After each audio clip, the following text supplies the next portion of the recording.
from the heart of Dubai, where tomorrow is being built today, to the world. Welcome to the CTO Show with Mehmet. Here, we redefine technology and reimagine possibilities. With Mehmet, delve into the riveting realms of AI, cybersecurity, and digital technology. Experience the thrilling highs and lows of startups. Immerse yourself in the spirit of entrepreneurship and witness the future of business innovation being written in real time. Now, without further ado, let's tune in and explore the future.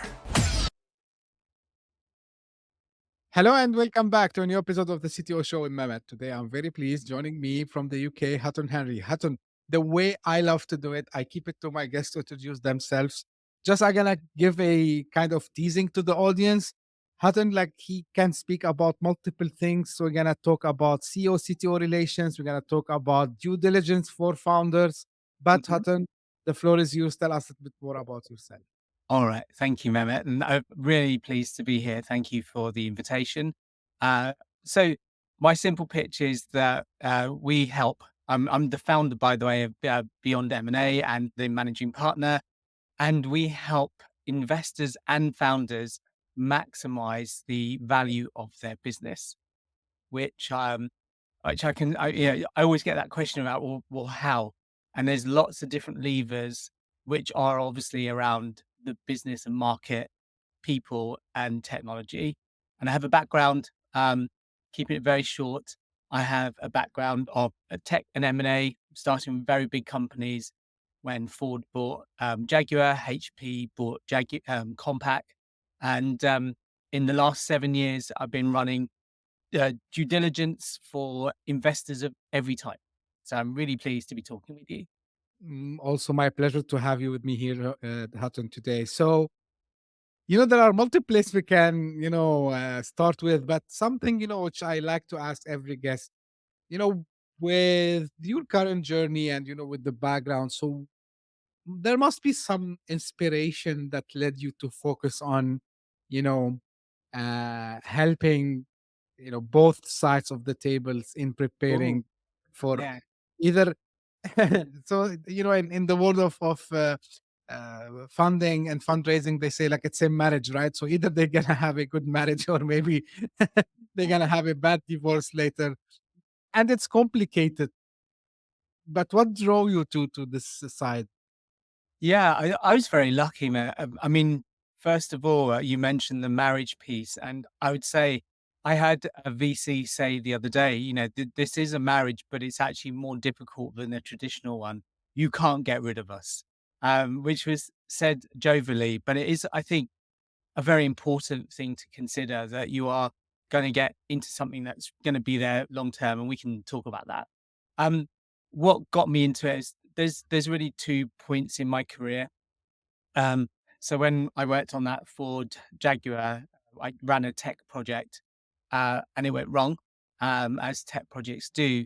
And the learning was that we'd focused a lot on the tech, and we hadn't really thought about the impact I worked for a big corporate and we didn't really think about the people and how it was affecting them. Things have changed an awful lot since then. And then that got me into post deal. So mergers and acquisitions and merging people, technology and businesses. Did that for a long time. And I really wanted to get pre-deal because I wanted to understand how the deal makers get there really. And to cut a long story short, I worked for a company in 2015 and we bought over 50 companies in 2 years and integrated them.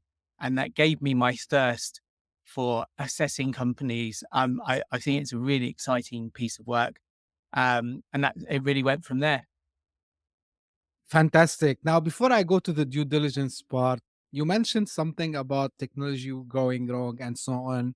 Yeah. And I know like you help, CTOs, you do coaching and transactional analysis for them. So from that perspective, Hutton, what happens usually? What goes wrong, between the CTO and the CEO usually? Now, Yeah. I'm asking this question because not all the time you have the CEO who would be the technical guy claiming the CTO position at the same time.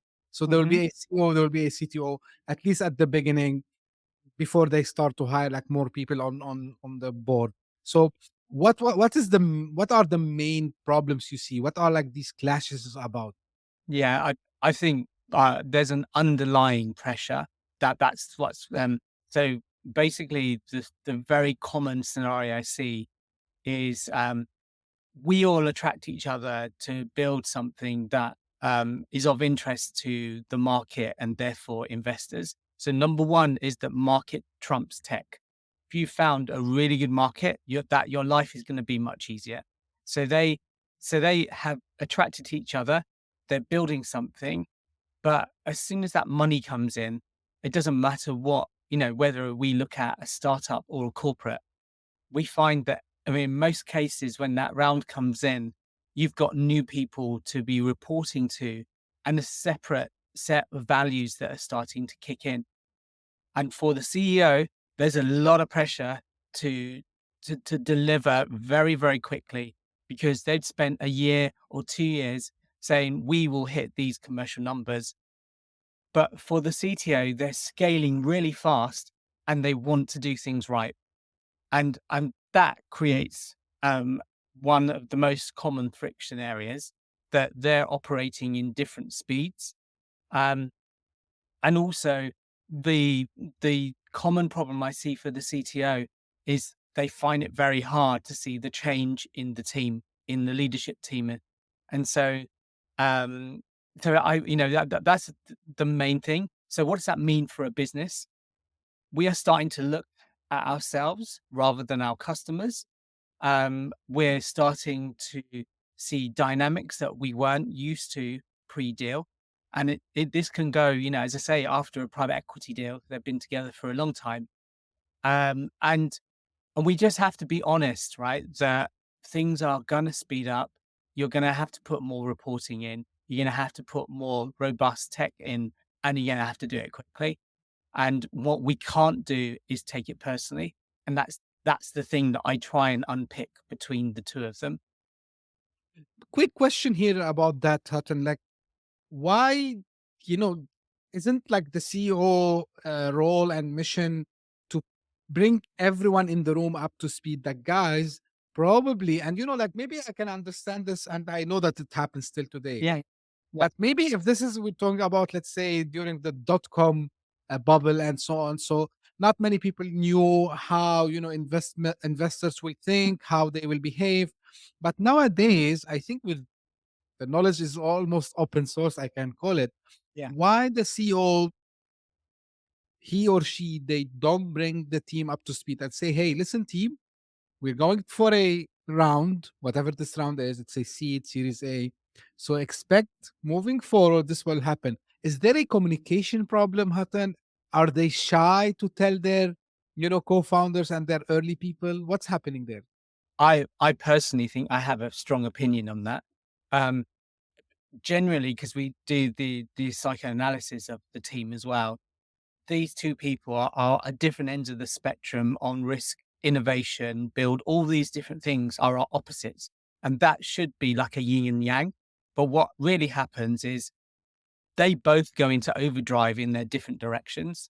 So one becomes more risk averse. They're still building technology.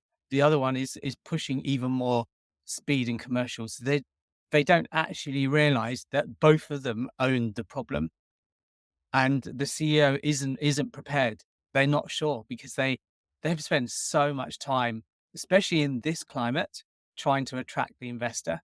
Um, and then they get the money and it's like, okay, we've got to deploy. We've got to get a bigger engineering team. We've got all these things. Um, Personally, I would love them just to rest for a month, and just operate as they were, and then start to do things. It's quite exhausting raising as well, right? So It is, yeah, I know it takes not only months, sometimes it might take years to yeah, get that funding. yeah. Do do you think like this will happen to first time founders. So probably if a founder is like a serial entrepreneur, he or she did some exits before. So probably they would know what's gonna happen after that. So is that a problem that is more happening with first time founders and even like I'm talking first time founder on both sides, CEO and CTO? Yeah, yeah. It's a good question, Mehmet. I personally would say it's like you've got a different pop band each time. So, your first one might go really well. Your second one might have this problem because it's a fusion of personality, and so it can be that you have a really easy ride on the first one, and the second one, you get all these dynamics. And I think it's a bit like having children, some people, their first one doesn't sleep lots of things and then they understand how to deal with that and it gets better. Or they're the other way and everything was really easy with the first one. The second one is like, oh my gosh, it can't sleep. It's all, she or he can't sleep, not it. And and like so, yeah, that's the thing. I think it's about a fusion of a team, so it can change, but the leader should try and mature if they can. Now, I know it's not much related, but let's take the third party here, which is the investor. Yeah, Now, till now, and like the generation of investors, I read about and I see them, here and there, they were founders. So now we have a generation of VCs and angel investors that at some stage they were themselves founders, and they must. I tell this to myself. They must know how hard it is to take a company from point A to point B, and they have raised funds. So don't you think that these guys should show like more? I'm not saying go easy with the guys. Of course, you yeah, invest money to yeah, have returns, but then also they need to prepare also them, because we were talking about it just now. Like they are partners, right? So they're not like the two sides of the tables, and they take revenge. Why yeah. this No, is not happening? Why this is not happening, Hutton? Why the investors are not playing this role to keep things on the pace that it should be? sometimes they're not aware of those early conflicts because the CEO has to hide it. It's like, the instant thing they're going to do is they're going to expand the team. And are those new people the right people? Right. And that's their job, is to navigate that, find what's the thing, the three things of the CEO, right? Set the vision, find the money, get the people, off you go. Right. That's the recipe. They're doing all those things. They got the money. They've set the vision. Now they have to get the people. And I think the investor would help. I think every investor we've worked with is interested. It's never. I've never seen here's just some money. Um, but it's a bit like, I guess, going to a therapist, and if you don't announce what the problem is, you can't help. Hmm. Now, coming back to the CTO. Yeah. So, do you think there are CTOs that they are more flexible to work in such, environments? I mean, a startup environment where these fund stages will come, whereas like there will be some kind of CTOs that they cannot handle. So, and they are just kind of CTOs who can act in their best when they are into a big corporate world. Have you seen something like this? So you mean like there's the difference in their delivery and how they, Yes. depending on the scale of the business, or Eh, yeah. yeah. Okay. So the yeah, I've written something about this. So, you know, it it's like the maturity of the business. You've got your early stage, so like startup, VCP, right? That's how I see the world. Then corporate buyout, right? They're the four stages, and I Right. can see the CTO going across those in maturity. Yeah. So you have that. I'm working with quite a young, CTO right now, and I can see where he is, and he's very open for change, right? And to me, my wish for him is, as he grows, he can learn how to do startup, mid cap, corporate. They all need different skills. Where you might have problems, and I see this is another one, which I think you might be alluding to, Matt, is I'm a enterprise CTO. I've got a lot of people working for me. I'm not necessarily hands-on anymore. If I was, and then now it's exciting to come to a startup, and in the startup you need to be more resourceful. the pace has to be there. You're doing a lot of experiments, and so you can have a clash there. And you need So to keep hands you need to keep your hands dirty as well, as they say, right? So yeah, sometimes you would need to go do the things by yourself, because in the corporate, you might have huge teams that you just give the instructions to them, and then okay, maybe you would see what the results you evaluated. But in startups and even scale ups, maybe you need to get engaged more. I mean, even on the technical stuff, and going into more details, I would say, right, yeah, Hutton? yeah. I mean, as you talk to so many CTOs yourself, right? They come in many packages, sizes, and flavors, right? So it's hard for me to sort of push the brush on everyone. But what I see are the scale ups, right? I definitely see the dream makers, and I get like this front seat view of these dream makers, and who are they? In my world, they are the investor, the CTO, and the CEO, and they've all come up with this thing. And then I watch this thing happen. I don't want it to be a car crash. I want it to be a Disney film, and really deliver. Um, so I just think that it's it's being adaptable, it's being mature when there's issues, because there will be faster pace, faster issues, quick to turn around, really. Yeah. Now, I saw you talk, Hatton, about something called transactional analysis. Mhm, Like, mhm. can you just explain to us what is it exactly, and how this affect the behavior of the CTO? Yeah, well, and to be fair, the whole management team, right? So it's from the Burn Institute. It's a psychological a way that we can understand our behavior. So you've got three modes that both of us have in primary, which is parent, adult, and child. And you can tell from those notes, right? Of your parent, you're caring, you're giving, you're understanding, you're empathetic. If you're in adult mode, you're in analysis time. It's sort of, I'm looking at things and I'm very much simplifying. And child is, this is joy, and I want to build and explore. Now, does that make sense first before Yes, I'll take yes, on to that? Yeah. it does. And Absolutely. so if you take two of those people, CTO and CEO, or CTO and CPO, right? Um, if we're matching our roles, if we're both being empathetic and helping, that can help. But if one is being a child and the other one is being like a even an adult, right? That's the hard one, right? Because yeah, I can often see sometimes the CEO is being like a child, very excitable, selling everything. It's like, we're going to do everything. And this clicks the CTO into analysis paralysis. We can't do that. Why did you sell that? We can't even, they're going to take us months to build that. Right. And so it's sort of, we're trying to match each other. And in reality, like in my job, I tend to be the parent, so I'm watching what they're doing and trying to level them in their communication. And you mentioned earlier, is there a communication problem? I think that's the main problem we all have today with working from home. Okay, that's interesting, Hatton. Like, it's like managing this balance between flexibility, being wherever you want. Like, sometimes having your startup multi-regional in the sense of the founding team, right? So Yeah, maybe someone is in the US, someone in the UK, someone is in Dubai. You never know.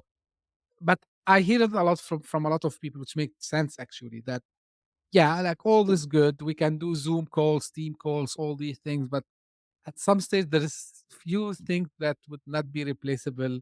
I mean, especially some tasks that you need to have a face to face. You need to see the other yeah, person. They yeah. need to be in the same room physically, not virtually, so they can deliver. Which is, yeah, it makes sense a lot. And I like this approach of being the parent. Uh, I imagine like it has a lot of headache for you as well, right? Um, but why do you imagine that? I'm just out of interest. Why, Like, because I'm sure, like, I mean, and I put it like in a kind of a humoric sense. yeah, I yeah, mean, yeah, yeah. the CTO would be saying like, "Hey, Hudson, like this guy, he's so demanding. He keeps over promising. I don't know, maybe he's doing all these things. On the Yeah. other side, if you sit with the other side, they will say, hey, Yeah. they are slow, like, you Yeah. know, I'm Yeah. waiting on this feature for Yeah. months now and it's not Yeah. coming. So, like you need to have this, kind of patience yourself, I believe, right? Yeah. So I it's sort of cutting through the dynamic. So going back to your Zoom thing, right? Sometimes we need to be in the room because we need to have a challenging conversation and we need to get over it, and so the worst thing for me for a CTO is to take something really personally, because they're normally very good. And you remember the adult child thing? Most of us came into tech as children, right? We love it. We love building it. When we go into the workforce, we have high value in a very short time. Within a few months of being your first job, you will provide value. It's quite unusual compared to, say, a salesperson. And I tested this some time ago. I'm in my mid 50s now, but maybe 10 years ago, I went on a course for a non-tech course. I went on a telesales course with all these 18 and 19-year-olds. So I was like around coming up to, 45, 50. And I was this old guy sitting with all of these 18, 19-year-olds. And they were not tech people. They're very outgoing because they're sales oriented. They were picked for that and they were gravitating to that. And what I found really interesting is in that training, they taught them how to deal with people, how to read them, how to hear things on the phone and understand them. We do not get that as tech people. And what ends up happening, we can stay on that ladder of being the child until we finish our career. No one picks us up. So it's a really interesting issue. And then, as you were saying, with the dynamic between them and sitting in between it, usually I can see a cut through. I can see where the mistake is. Will both of them listen? And Yeah. so and I hope you can see I'm not blaming the CTO. I actually think both sides own 50% of the problem, and you got it you nailed it, right? It's that we're not shipping fast enough. Yeah. Is the thing, right? It's on every company. I went to dinner with a load of founders last night, all of them saying the same thing. um I'm of course, maybe I'm biased, but sometimes CTOs, if they have kind of an imposter syndrome that they want to ship the best, and we talked about it at the beginning Yeah, yeah, actually. You know, we want the product to be flawlessly rolled out, zero bugs, which is not possible, of course. We all know this, right? State of art. Yeah, of course, you should aim for the best, but this is why there is something called lean. And I mm, think if we apply the lean more, we would have like less issues like that. On the same side, I don't want to put the blame on the CTOs again here. um I believe, if they come and agree on a common ground, which is basically, I shared a video like a couple of weeks back, you know about the founder of box.com, and he was okay, talking about, they were shipping one feature at a time, right? mm, One single feature. And people are saying, you're crazy, you should put all these, like, he said, no, we were shipping one feature at a time. And see, look, they are a very successful SaaS company today. yeah, Because and he's the CEO, by the way. yeah, Like he understood that. So I think, back to your point, Hatton, about the communication, and I think the vision. So if yeah, both parties sit down and they agree, look, this is the vision, this is the time frame we think logically. If they agree, of course, between them, we should like have these milestones, and then we'll see how it goes after that. I think this common ground, and because what you explained, and I think this is why I told you like your mission is a little bit not tough but yeah, challenging, because yeah, you have yeah, to hear like both sides of the tables. So very interesting. yeah, Now, Hutton, I want to shift to the due diligence part, right? And sure, due diligence, you know, you just mentioned we do due diligence. I mean, in general, before merger and acquisitions, um, sometimes investors before they go yeah, to startups. So there are multiple types of due diligence. Now, from the area where you specialize more or you have the most experience, if you can walk me through the process of a due diligence and what usually goes wrong there. Mm, okay, yeah, no worries. So, typically, an engagement with us is 2 to 3 weeks. We'll understand the entire business tech stack, the whole thing. We will understand within 2 to 3 weeks, which is why I love this job, right? Because if you remember the other side of where I used to work on post deal, the same type of discovery might take 9 months. Oh, It's because you're looking at all this detail here. So there's a high level of pressure on the team to give us everything we need. We need a lot of documentation, even on a startup. We interview people, we look at the code. Um, we also do a cyber assessment. That's one of our USPs. And the other thing is, if we're allowed, we'll also do a psycho analysis of the team. It doesn't happen as often as I would like because people are nervous around that assessment. Then they're happy of everything being assessed. But when they go to people's brains, it's like, oh, that's maybe a bit too sensitive. And I get their thing. So that's the first piece is assessment. Um, we then look at that as a team. So there's always it's a small business. There's like 13 of us and five specifically CIO, CTOs.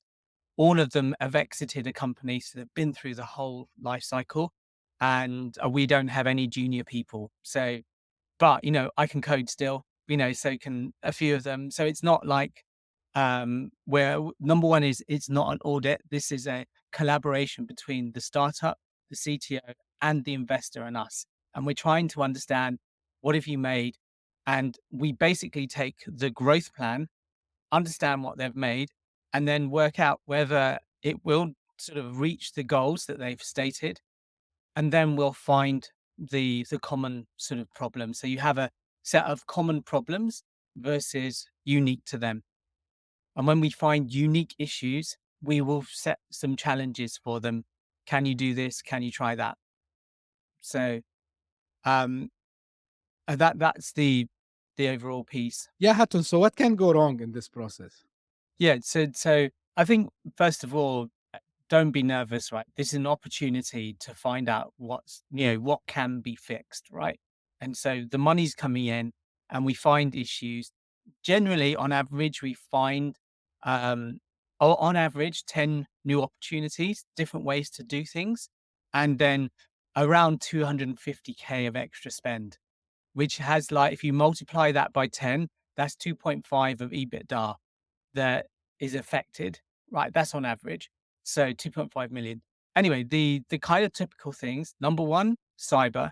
It doesn't matter where you are on the stage. We could be looking at a corporate around the world or a mid cap in UK or a startup in Germany. The cyber tends to be an issue, which is a real shame. And you know why that is? It's usually because of the focus on the revenue side of the company. So we're building SaaS, we're not fully secure.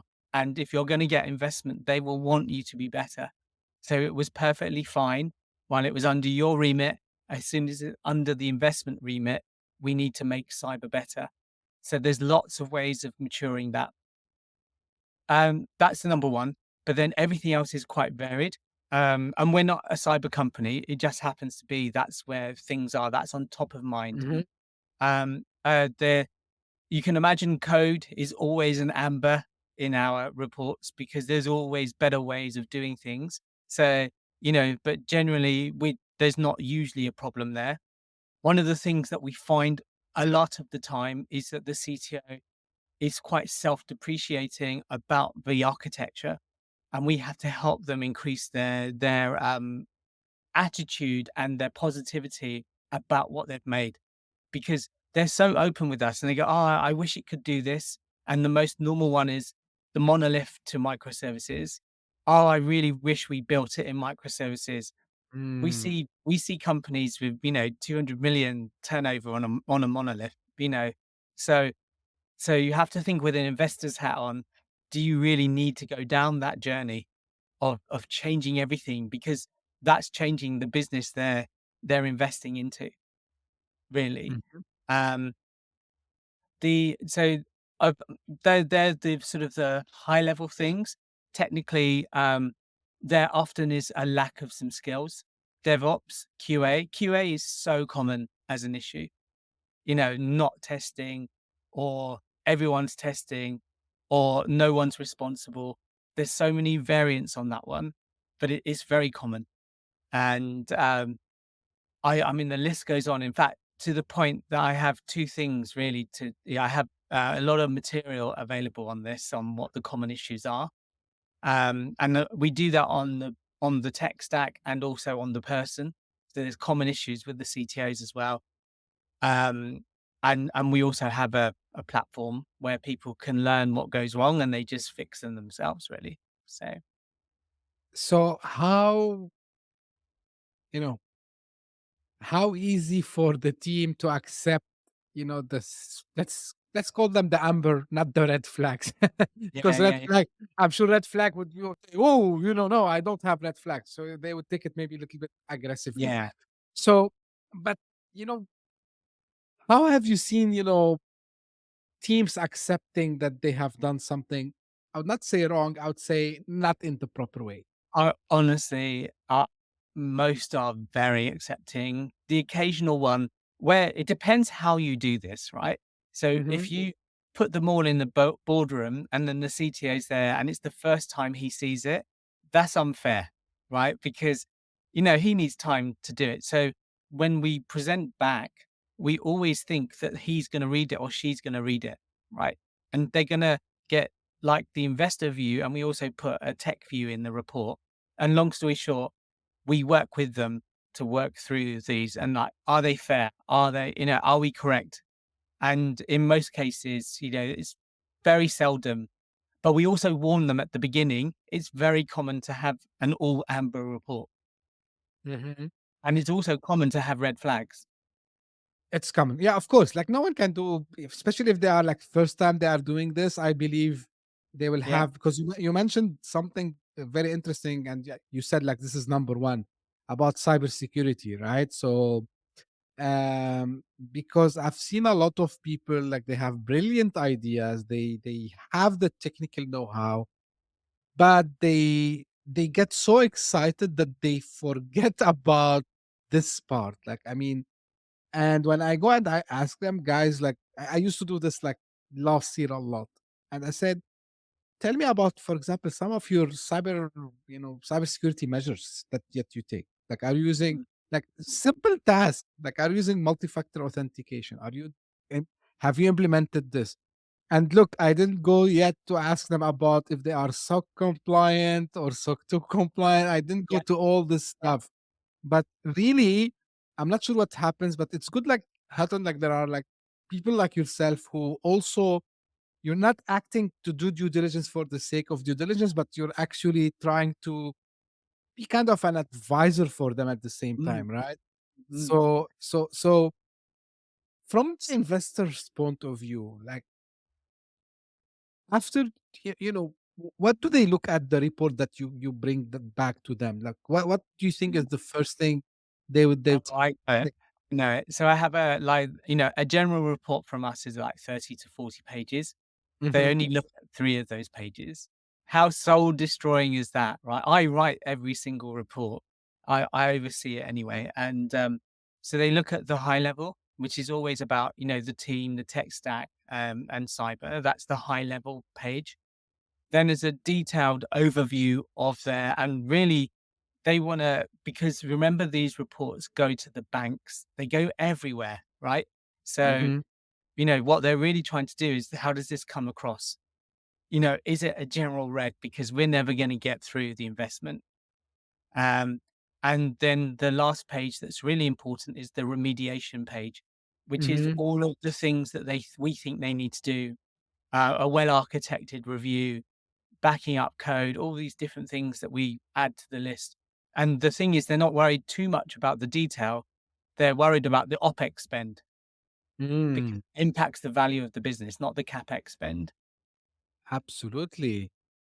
Does that differ, Hatton, from sector to sector, vertical to vertical, I mean, like, and also does it differ from size to size? Just to give some example and numbers. So does the process for a fintech startup goes in the same way that you do it for, let's say, an e-commerce startup, Mm. or maybe a startup with 10 employees versus a startup with which is they are now like, let's say, 100 employees? Like, are there like different also approaches and Yeah, yeah, ways of doing this? Yeah. yeah. So there is the ethos is exactly the same. So the Mm-hmm. three parts to our thing, we call it ACT.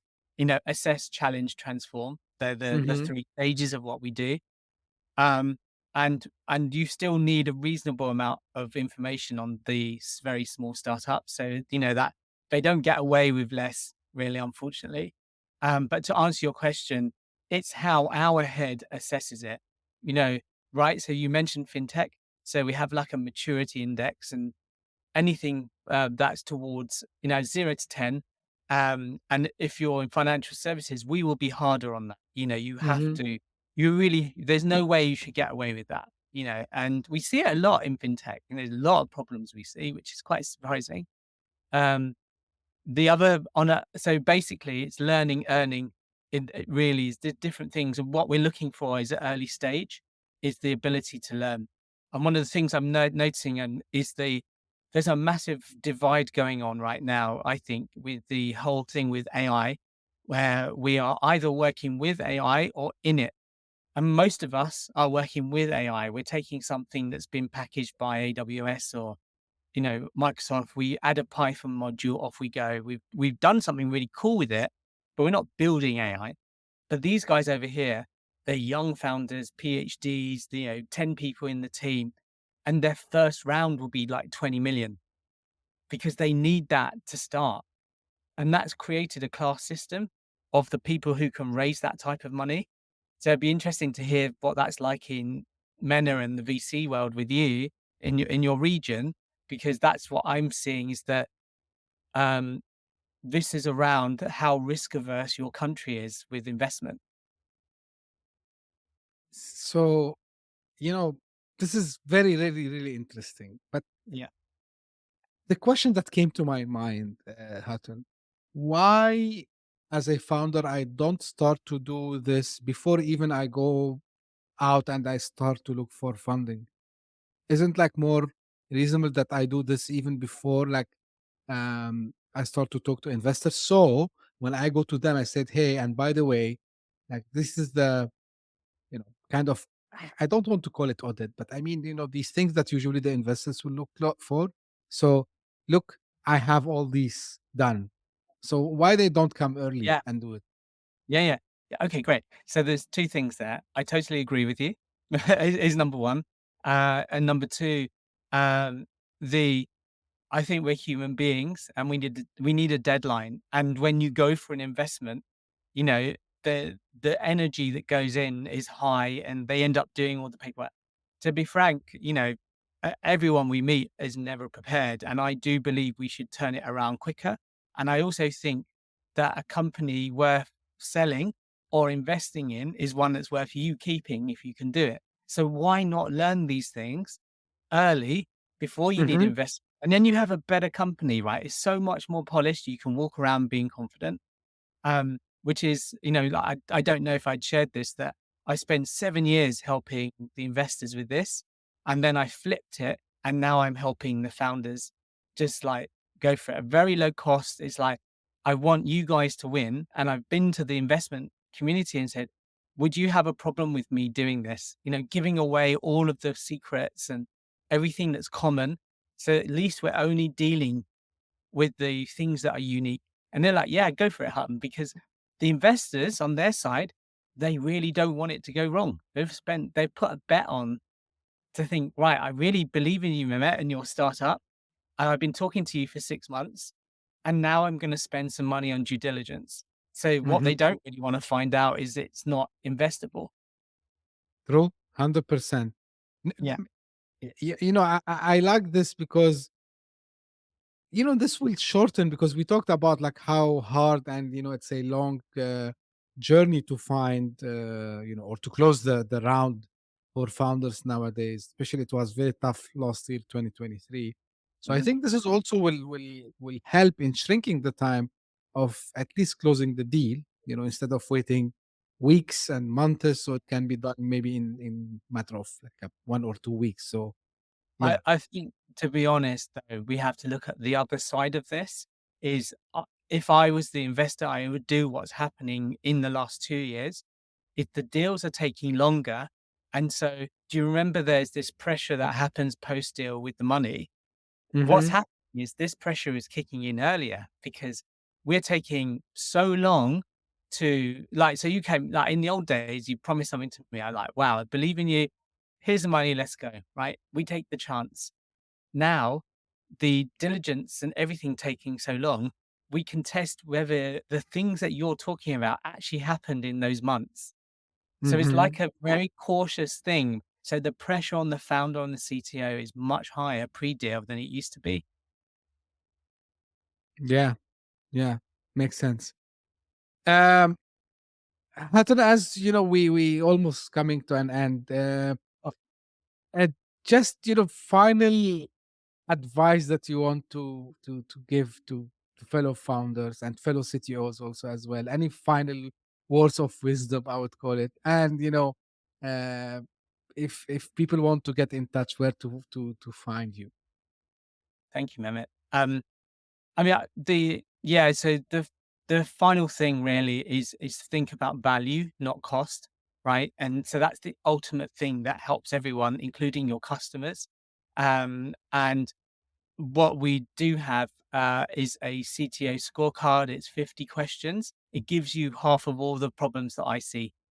Very, very, I spend a lot of time on it and it would help you. And it's not for me to market at you. It's for you to learn these obvious things and get rid of them. Right. And it would take you 5 to 10 minutes max. And you were saying, let's do this early. This is a very quick way of getting that done. So, um, and in terms of connection, is a link tree. And if you know that system with Hutton Henry as the URL. So Yeah, sure. Audience, they don't need to worry; they will find it in the show notes. sure, So, sure. if you are listening on your favorite podcasting app, you will find it in the show notes. If you're watching this on YouTube, also you will find it in the description of the video. Hutton, like really, I enjoyed the conversation. I learned a lot about that side of the due diligence. Thank you very much for sharing this, and of course also the conversation about the CEO, CTO. How they can have kind of resolve the clash that might come up post deal. So this is also very, very, very important. Thank you for sharing that with us today. I really Yeah. appreciate the time. And as I said, you can connect with the Hutton. I will share the link tree command, the link, sorry, in the show notes and in the description, so you can go and check it out there. And don't miss the scorecard that Hutton mentioned. I've Mm, seen it and yeah, it's very good. So again, this is how I usually end my episodes. This is for the audience. If you sure. just discovered this podcast by luck, thank you for passing by. I really appreciate it. If you like it, please subscribe and share it with your friends and colleagues. And if you are one of the people who keeps coming back again and again, sending me their suggestions, comments, and your questions, please keep doing so. I read all of them. I come back to you and I try always to fix if there is something wrong. If there's a good suggestion, I take it into consideration. So please keep them coming. I really appreciate all of that. And as I say always, thank you very much for tuning in. We'll meet again very soon. Thank you. Bye bye. Thank you, Mehmet. Hit that subscribe button, share the show with your tech-savvy friends and fellow entrepreneurs, and leave us a review on your favorite podcast app. Your support means the world to us.